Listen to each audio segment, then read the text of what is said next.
తెలంగాణలో 65.9% ఉండే, పోయిన సంవత్సరం నుంచి ఈ సంవత్సరానికి 61.1% పడిపోయింది.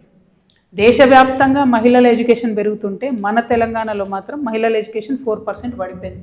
ఇక తెలంగాణ రైజింగా ఫాలింగా మరి మనమే ఒకసారి ఆలోచన చేసుకోవాలి. ఎందుకు తెలంగాణ రైజింగ్ అని సంబరాలు చేసుకున్నారో ముఖ్యమంత్రి గారే చెప్పాలి.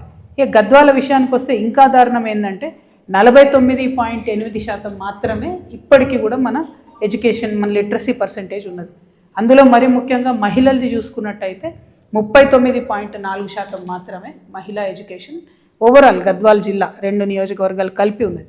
ఇక పర్టికులర్గా కేటితోటి మండలం ఏదైతే గట్టు నుండి విడిపోయి కొత్త మండలం అయిందో అక్కడ చూసుకుంటే లోయెస్ట్ 33.77% ఓవరాల్ లిటరసీ రేట్ ఉంటే మహిళలది అత్యంత దారుణంగా 23% మాత్రమే ఉన్నది.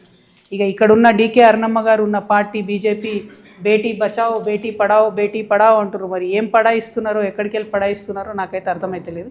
ఆవిడ సొంత జిల్లా, సొంత ఇలాకా గద్వాల జిల్లాలో కేటిదొడ్డి మండలంలో మహిళా అక్షరాస్యత రేటు 23% ఉంటే డికే అరుణమ్మ గారు ఏం చేస్తున్నారు? నేను ఈ ప్రశ్న సూటిగా అడగదలుచుకున్నాను.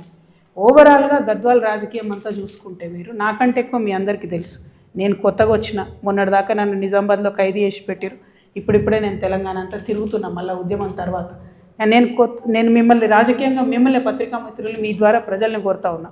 ఒకటే కుటుంబం కదా ఇన్ని రోజులు పరిపాలన చేసింది. ఒక్కసారి మధ్యలో గట్టు భీమన్న గెలిచిండు ఒక 5 ఏళ్ల కోసం. ఆ తర్వాత మొత్తం వీళ్ళే కదా, మొత్తం స్వతంత్రం వచ్చినప్పటి నుంచి ఇప్పటి వరకు ఒకటే కుటుంబం.